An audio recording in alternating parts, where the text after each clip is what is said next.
नमस्कार दोस्तों, आप देख रहे हैं UP news live update channel में देश दुनिया की खबरें। हमारी वीडियो कहां से देख रहे हैं कमेंट में जरूर बताइए और चैनल को शेयर और सब्सक्राइब जरूर करें।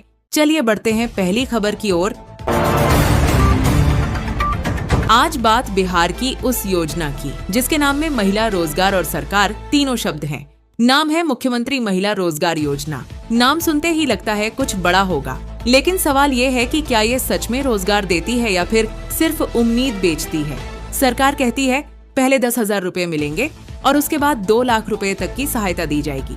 अब यहीं से कहानी शुरू होती है, क्योंकि भारत में और खासकर बिहार में मिलेगा शब्द सबसे ज्यादा बोला जाता है और मिला सबसे कम।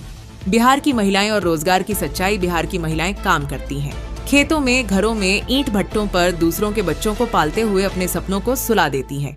लेकिन जब सरकारी कागजों में महिला रोजगार की बात आती है तो अचानक सब कुछ ऑनलाइन पोर्टल और आवेदन संख्या बन जाता है।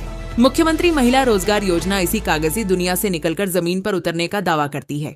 सरकार कहती है हम महिलाओं को खुद का काम शुरू करने में मदद करेंगे। नौकरी नहीं, स्वरोजगार। योजना है क्या? सरल भाषा में समझिए। बिहार सरकार चाहती है कि महिलाएं छोटे स्तर पर अपना खुद का काम शुरू करें। सिलाई कढ़ाई, ब्यूटी पार्लर, किराना दुकान, अगरबत्ती, मोमबत्ती निर्माण, फूड प्रोसेसिंग, डेयरी या पशुपालन, मोबाइल रिपेयरिंग, ऑनलाइन सेवाएं। सरकार कहती है हम आपको पूंजी की कमी के कारण पीछे नहीं रहने देंगे।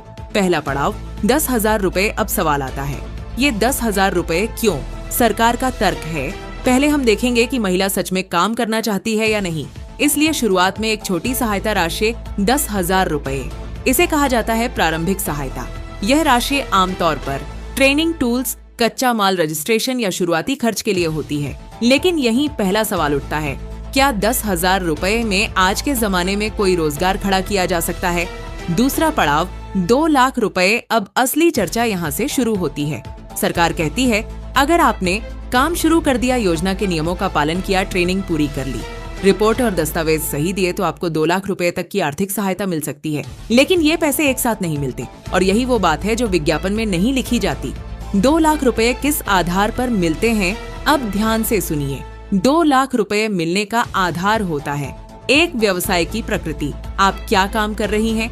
छोटा घरेलू काम या थोड़ा बड़ा उत्पादन? हर काम के लिए सरकार ने अलग अलग सीमा तय की है। 2 प्रशिक्षण, ट्रेनिंग। अगर आपने सरकार द्वारा मान्यता प्राप्त ट्रेनिंग पूरी नहीं की तो आगे का पैसा रुक सकता है। यह ट्रेनिंग कागजों में मुफ्त होती है, लेकिन जमीनी सच्चाई अक्सर अलग होती है। 3 व्यवसाय की निरंतरता सरकार देखती है। क्या आपने काम शुरू किया? क्या वो काम चल रहा है? क्या आपने पैसा कहीं और तो नहीं खर्च कर दिया? यानी सरकार आप पर भरोसा नहीं करती, पहले सबूत मांगती है। 4 बैंक और आरएन से जुड़ाव। यह योजना अक्सर बैंक लोन से जुड़ी होती है।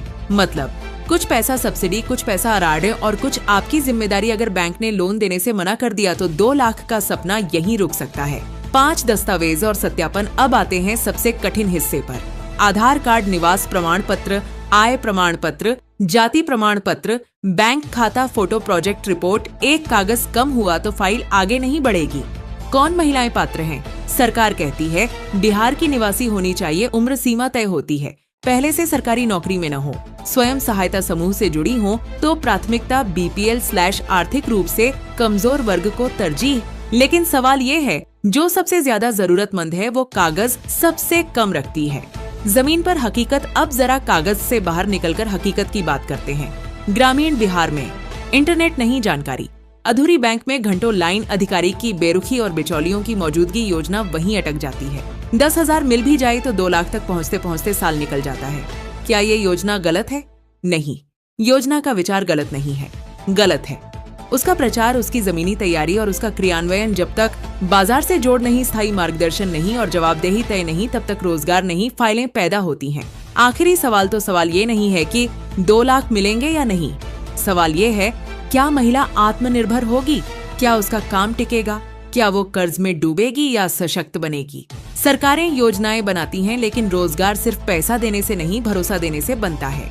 बिहार की एक और योजना जिसमें उम्मीद है, लेकिन उसके साथ एक बड़ा सवाल भी। Voter list. सुनने में एक साधारण सा शब्द, लेकिन लोकतंत्र की सबसे मजबूत और सबसे नाजुक कड़ी। आज वही मतदाता सूची सुप्रीम कोर्ट की चौखट पर है। बिहार में विशेष गहन पुनरीक्षण, जिसे सरकार SIR कहती है, उसके खिलाफ दाखिल याचिकाओं पर सुप्रीम कोर्ट ने फैसला सुरक्षित रख लिया है। मतलब सवाल अभी जिंदा है और जवाब का इंतजार जारी।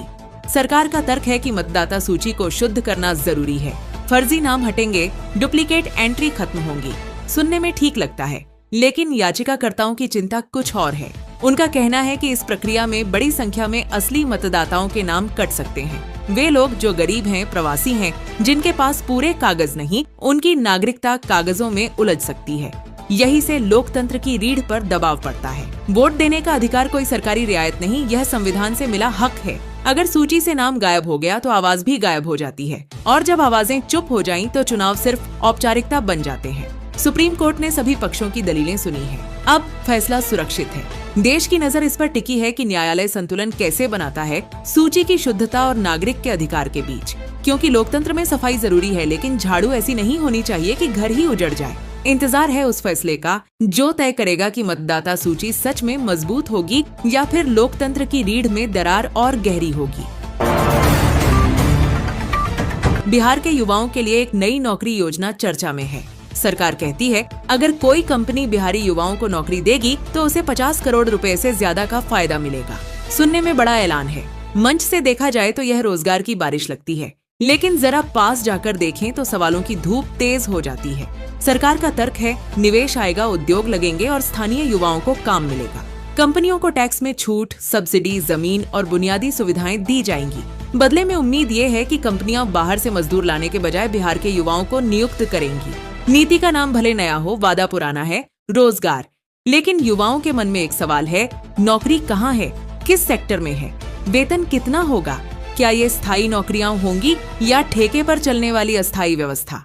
50 करोड़ का फायदा कंपनी को मिलेगा, लेकिन युवा को क्या मिलेगा, सुरक्षा या सिर्फ अनुभव का सर्टिफिकेट। एक और चिंता है कंपनियों पर निगरानी। क्या सच में बिहारी युवाओं को नौकरी दी जाएगी या कागजों में नियुक्ति दिखाकर रियायतें ले ली जाएंगी। बिहार पहले भी ऐसी नीतियां देख चुका है जहां लाभ तो उद्योग को मिला, लेकिन रोजगार की तस्वीर धुंधली रही। रोजगार नीति तब सफल होती है जब सिर्फ निवेश नहीं, जवाबदेही भी तय हो। युवाओं को सिर्फ उम्मीद नहीं चाहिए, उन्हें ऑफर लेटर चाहिए, क्योंकि नीति की असली परीक्षा भाषण में नहीं, नियुक्ति पत्र में होती है। बिहार कैबिनेट का बड़ा फैसला। नीतीश सरकार ने निवेश बढ़ाने के लिए नई रियायतों को मंजूरी दे दी है। दावा है कि इन रियायतों से उद्योग आएंगे, पूंजी आएगी और रोजगार के अवसर बढ़ेंगे। कंपनियों को टैक्स में छूट, जमीन और सुविधाएं, यानी निवेशकों के लिए लाल कालीन बिछाने की तैयारी। सवाल बस इतना है कि क्या निवेश के साथ रोजगार भी उतनी ही तेजी से आएगा जितनी तेजी से रियायतें दी जा रही हैं। इसी कैबिनेट बैठक में एक और फैसला हुआ। सरकारी कर्मचारियों के लिए सोशल मीडिया नियम सख्त कर दिए गए हैं। अब सरकारी कर्मचारी क्या लिखेंगे, क्या साझा करेंगे और कहां टिप्पणी करेंगे, इस पर नजर रहेगी। सरकार का कहना है कि इससे अनुशासन बना रहेगा, लेकिन कर्मचारी पूछ रहे हैं क्या अनुशासन सिर्फ कर्मचारियों के लिए है या जवाबदेही सबके लिए। एक तरफ निवेश को आजादी, दूसरी तरफ कर्मचारियों की अभिव्यक्ति पर पहरा। यह विरोधाभास अपने आप में कई सवाल खड़े करता है। विकास तब टिकाऊ होता है जब आर्थिक फैसलों के साथ लोकतांत्रिक भरोसा भी मजबूत हो। फैसले हो गए हैं, अब बारी है असर देखने की।